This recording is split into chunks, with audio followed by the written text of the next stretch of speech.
folks, let's take a minute and learn how all of us recreational anglers can help prevent the spread of whirling disease. So there's two scenarios I'd like to walk you through today. If you're just fishing in one watercourse or water body, and you're able to clean, drain, and dry your equipment for 24 hours, preferably in the sunlight, that's going to be an adequate decontamination.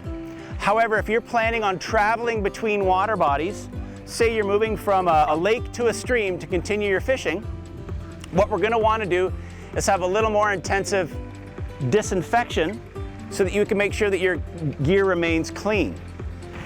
We don't often think of how much mud or dirt can be associated with boots. Just a gram of mud could contain hundreds, if not thousands, of spores and even seeds for aquatic invasive species.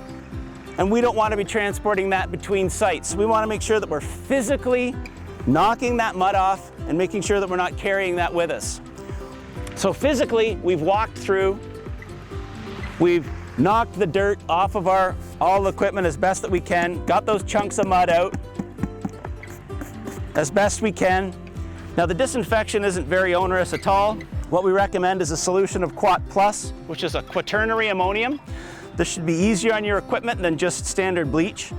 And we want a 2-liter amount of Quat into 62 liters of tap water. This bin is approximately 64 liters, so we're going to fill a Rubbermaid bin like this up almost to the top. That's going to be the disinfection bath. And for that gear that's possibly been exposed to whirling disease, what we're going to want to do is immerse it in a Quat disinfectant for 10 minutes.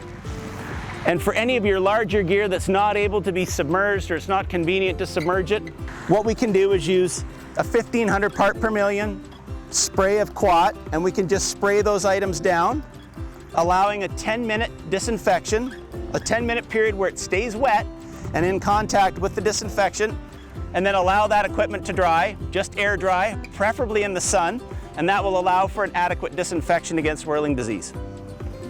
So you may have heard a lot about felt-soled wading boots.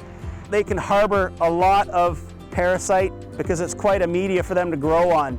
These have been banned in the federal parks throughout Alberta because of the issue of them being able to carry whirling disease on that felt material. And we're urging recreational users to not use these in other parts in Alberta as well.